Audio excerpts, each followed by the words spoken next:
ദൈവത്തിന് സ്തോത്രം. നഗരങ്ങളും സംസ്കാരങ്ങളുമൊക്കെ സ്ഥാപിക്കാനുള്ള മനുഷ്യൻ്റെ പരിശ്രമം ചരിത്രത്തിൻ്റെ ആദ്യം മുതൽ നമുക്ക് കാണാം. ലോകത്തിൻ്റെ തലസ്ഥാനങ്ങളായി എന്നെന്നും നിലനിൽക്കാൻ മനുഷ്യൻ മത്സരിച്ച് പടവെട്ടി പണിതുയർത്തിയ കൊട്ടാര സമുച്ചയങ്ങളും കോട്ടകളുമൊക്കെ ഇന്നും അനവധിയായിട്ടുണ്ട്. ബാബേൽ ഗോപുരം മുതൽ ബാബിലോൺ, പേർഷ്യ, ഗ്രീസ് തുടങ്ങി വലുതും ചെറുതുമായ അനേകം സംസ്കാരങ്ങളും ശാശ്വത സംവിധാനങ്ങളും മനുഷ്യൻ പണിതുയർത്തിയിട്ടുണ്ട്. എന്നാൽ ഈ പരിശ്രമങ്ങളെല്ലാം പരാജയപ്പെട്ടു എന്നതാണ് വാസ്തവം. അനശ്വര ശക്തി കേന്ദ്രങ്ങളാകാൻ മനുഷ്യൻ ശ്രമിച്ചതൊക്കെ കാലപ്രവാഹത്തിൽ ഒലിച്ചുപോയി. തകർന്നടിഞ്ഞ സംസ്കാരങ്ങളിലൂടെ, അതിൻ്റെ അവശിഷ്ടങ്ങളിലൂടെ പുരാവസ്തു ഗവേഷകർ ഇന്നും അന്വേഷണയാത്ര തുടർന്നുകൊണ്ടിരിക്കുകയാണ്. ലോകം കീഴടക്കി ആധിപത്യം നേടുവാൻ വെട്ടിപ്പിടിച്ച പ്രബലരുടെ മൺമറഞ്ഞ സ്വപ്നങ്ങളുടെ അവശിഷ്ടങ്ങൾ ഗവേഷകർ ഓരോന്നോരോന്നായി കണ്ടെത്തിക്കൊണ്ടിരിക്കുകയാണ്. കാലപ്രവാഹത്തിൽ കാലഹരണപ്പെട്ടു പോകുന്നതാണ് മനുഷ്യൻ്റെ സംവിധാനങ്ങളെന്നാണ് ഈ ചരിത്രം നമുക്ക് പറഞ്ഞു തരുന്ന സത്യം. തോക്കും വാളും സൈന്യവുമായി തോൽപ്പിക്കാനും കീഴടക്കാനും ആധിപത്യം സ്ഥാപിക്കാനുമൊക്കെയുള്ള മതരാഷ്ട്രീയ ശക്തികളുടെ പടയോട്ടം ഇന്നും തുടർന്നുകൊണ്ടിരിക്കുകയാണ്. ചരിത്രത്തിൽ നിന്നും പാഠം പഠിക്കാത്ത മനുഷ്യൻ്റെ വികലചിന്തകളും വ്യാമോഹങ്ങളും കൂട്ടക്കൊലപാതകങ്ങളും വംശീയ കലാപങ്ങളും അങ്ങനെ ഇന്നും അരങ്ങേറിക്കൊണ്ടിരിക്കുന്നു. മനുഷ്യൻ്റെ കരങ്ങളാൽ തീർത്ത നഗരങ്ങളിൽ നിന്നും വ്യത്യസ്തമായ ഒരു നഗരമുണ്ടെന്ന് എബ്രായ ലേഖനത്തിൽ പറയുന്നു. 13-ാം അധ്യായം 14-ാം വാക്യം. ഇവിടെ നമുക്ക് നിലനിൽക്കുന്ന നഗരമില്ലല്ലോ, വരുവാനുള്ളതത്രേ നാം അന്വേഷിക്കുന്നത്. ഏതാണ് നഗരം? പുത്തൻ യെരുശലേം എന്നാണ് ആ നഗരത്തിൻ്റെ പേര്. ഇത് ഒരിക്കൽ സ്വർഗത്തിൽ നിന്ന് ഭൂമിയിലേക്ക് ഇറങ്ങി വരുമെന്ന് ഉയർത്തെഴുന്നേറ്റ ക്രിസ്തു പത്മോസ് ദ്വീപിലെ ദർശനത്തിൽ യോഹന്നാന് വെളിപ്പെടുത്തി. വെളിപാട് പുസ്തകം 21-ാം അധ്യായം 2-ാം വാക്യം. പുതിയ യെരുശലേം എന്ന വിശുദ്ധ നഗരം കർത്താവിനായി അലങ്കരിച്ചിട്ടുള്ള മണവാട്ടിയെപ്പോലെ ഒരുങ്ങി സ്വർഗത്തിൽ നിന്ന്, ദൈവസന്നിധിയിൽ നിന്നു തന്നെ ഇറങ്ങുന്നതും ഞാൻ കണ്ടു. സ്വർഗീയ പൗരന്മാരായ നമുക്ക് വേണ്ടി നിത്യതയിൽ ഒരുക്കിയിരിക്കുന്ന സംവിധാനങ്ങളെപ്പറ്റി കർത്താവ് ഇതുമായി ബന്ധപ്പെടുത്തി പറഞ്ഞു. യോഹന്നാൻ 14-ാം അധ്യായം. എൻ്റെ പിതാവിൻ്റെ ഭവനത്തിൽ അനേകം വാസസ്ഥലങ്ങളുണ്ട്. ഇല്ലെങ്കിൽ ഞാൻ നിങ്ങളോട് പറയുമായിരുന്നു. ഞാൻ നിങ്ങൾക്ക് സ്ഥലം ഒരുക്കുവാൻ പോവുകയാണ്.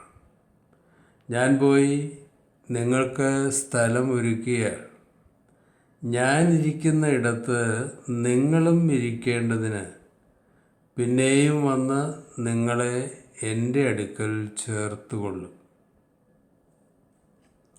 ഭൂമിയിലെ പട്ടണങ്ങളിലും സംസ്കാരങ്ങളിലും നമ്മൾ ജീവിക്കുമ്പോഴും നമ്മുടെ ആത്യന്തിക വിധേയത്വം ദൈവരാജ്യത്തോടും അതിൻ്റെ നിയമങ്ങളോടുമായിരിക്കണം. കാരണം നമ്മൾ സ്വർഗീയ പൗരന്മാരാണ്. ആ ലക്ഷ്യം മുന്നിൽ കണ്ടുകൊണ്ടായിരിക്കണം നമ്മുടെ ഈ ലോക ജീവിതത്തിലെ ഓരോ ചുവടുവയ്പും. ഉയർത്തെഴുന്നേറ്റ ക്രിസ്തു 40 ദിവസത്തോളം ശിഷ്യന്മാരെ ഗഹനമായി പഠിപ്പിച്ചതിനെക്കുറിച്ച് പ്രവൃത്തികളുടെ പുസ്തകത്തിൽ പറയുന്നുണ്ട്. എന്തായിരുന്നു അവരെ പഠിപ്പിച്ച വിഷയം? അപ്പോസ്തലപ്രവൃത്തികൾ 1-ാം അധ്യായം. അവൻ കഷ്ടമനുഭവിച്ച ശേഷം 40 നാളോളം അവർക്ക് പ്രത്യക്ഷനായി ദൈവരാജ്യം സംബന്ധിച്ച കാര്യങ്ങൾ പറഞ്ഞുകൊണ്ട് താൻ ജീവിച്ചിരിക്കുന്നു എന്ന് അനേകം ദൃഷ്ടാന്തങ്ങളാൽ അവർക്ക് കാണിച്ചു കൊടുത്തു. സ്വർഗരാജ്യത്തിൻ്റെ സുവിശേഷം അറിയിക്കാൻ നിയോഗിച്ച ശിഷ്യന്മാർക്ക് അവസാനം കർത്താവ് പറഞ്ഞു കൊടുത്തത് സ്വർഗരാജ്യത്തിൻ്റെ മർമ്മങ്ങളാണ്. ഞാൻ ഉൾപ്പെടുന്ന ആത്മീയ നേതൃത്വം ഇന്ന് വിശ്വാസികൾക്ക് പറഞ്ഞു കൊടുക്കുന്നതും പഠിപ്പിക്കുന്നതും മുൻഗണന കൊടുക്കുന്നതും ദൈവരാജ്യത്തിൻ്റെ മർമ്മങ്ങൾക്കാണോ എന്ന് വളരെ വളരെ ഗൗരവമായി ചിന്തിക്കേണ്ടതുണ്ട്. അല്പകാലത്തെ നിയോഗങ്ങൾക്കായി അയക്കപ്പെട്ട നമ്മുടെ ദൗത്യം ഭൂമിയിൽ ആധിപത്യവും അധികാരവും സ്ഥാപിക്കലല്ല, ആരെയും തോൽപ്പിക്കുകയും കീഴടക്കുകയുമല്ല.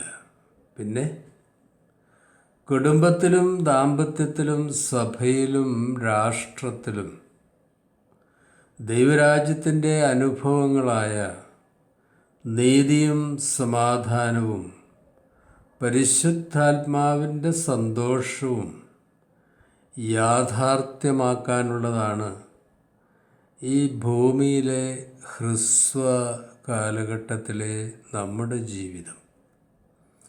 ഭൗതിക ആസക്തിയിലും പൈശാചിക മോഹങ്ങളിലുമൊക്കെ പെട്ട് വഴിതെറ്റിപ്പോകാതിരിക്കാൻ നമ്മുടെ സ്വർഗീയ പൗരത്വത്തെ പറ്റിയുള്ള സമുന്നത ദർശനങ്ങളും അഭിമാനബോധവുമൊക്കെ നമ്മൾ മനസ്സിലെപ്പോഴും സൂക്ഷിക്കണം. നമ്മൾ സ്വർഗീയ പൗരന്മാരാണ്. വളരെ മഹത്വമുള്ളൊരു പദവിയാണ് നമുക്കുള്ളത്. നിത്യതയിൽ ഒരിടയനും ഒരാട്ടിൻകൂട്ടവുമായി തീരേണ്ടവരാണ് നമ്മൾ. നമ്മുടെ സഹോദര ബന്ധത്തിൽ സാത്താൻ കടന്നു കയറി ഇടർച്ചയുണ്ടാക്കാൻ നമ്മൾ ഒരിക്കലും അനുവദിക്കരുത്. നമ്മൾ ഒന്നാണ്. സ്വർഗസ്ഥ പിതാവിൻ്റെ മക്കളാണ്. കണ്ണുകൊണ്ട് കാണാത്തതും ചെവി കൊണ്ട് കേൾക്കാത്തതും മനുഷ്യബുദ്ധിക്ക് അതീതവുമായ ഹെവൻലി പ്രിവിലേജസിൻ്റെ അവകാശികളായ സ്വർഗീയ പൗരന്മാരായ സഹോദരങ്ങളാണ് നമ്മളെല്ലാവരും. യോഹന്നാൻ 10-ാം അധ്യായം 16-ാം വാക്യം. ഈ തൊഴുത്തിൽ ഉൾപ്പെടാത്ത വേറെ ആടുകൾ എനിക്കുണ്ട്, അവയെയും ഞാൻ നടത്തേണ്ടതാകുന്നു. അവ എൻ്റെ ശബ്ദം കേൾക്കും. ഒരാട്ടിൻകൂട്ടവും ഒരിടയനും ആകും. ലൂക്കോസ് 12-ാം അധ്യായം 32-ാം വാക്യം. ചെറിയ ആട്ടിൻകൂട്ടമേ, ഭയപ്പെടരുത്. നിങ്ങളുടെ പിതാവ് രാജ്യം നിങ്ങൾക്ക് തരുവാൻ പ്രസാദിച്ചിരിക്കുന്നു. വെളിപാട് പുസ്തകം 7-ാം അധ്യായം 17-ാം വാക്യം. സിംഹാസനത്തിൻ്റെ മധ്യേയുള്ള കുഞ്ഞാട് അവരെ മേയ്ച്ച് ജീവജലത്തിൻ്റെ ഉറവുകളിലേക്ക് നടത്തുകയും ദൈവം അവരുടെ കണ്ണിൽ നിന്ന് കണ്ണുനീരെല്ലാം തുടച്ചു കളയുകയും ചെയ്യും. ദൈവത്തിൻ്റെ സ്തോത്രം.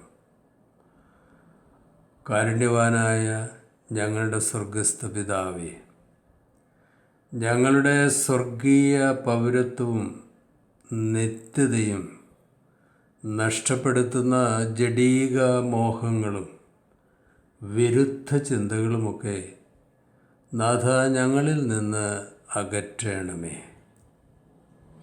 സ്വർഗരാജ്യത്തിൻ്റെ മർമ്മങ്ങളിൽ മനസ്സുറപ്പിച്ച് പ്രതിസന്ധികളെ അതിജീവിച്ച് മുന്നേറുവാനുള്ള അമിത ബലവും കൃപാവരങ്ങളും തന്ന് വിശ്വാസത്തിൻ്റെ നായകനായ ക്രിസ്തുവിൽ ഞങ്ങളെ ഉറപ്പിച്ച് നിർത്തണമെന്ന് യേശു കർത്താവിൻ്റെ വിസ്മയനാമത്തിൽ അപേക്ഷിക്കുന്നു. കൃപയോടെ കേൾക്കണമേ. ശുഭാശംസകളോടെ എ പി ജോർജച്ചൻ.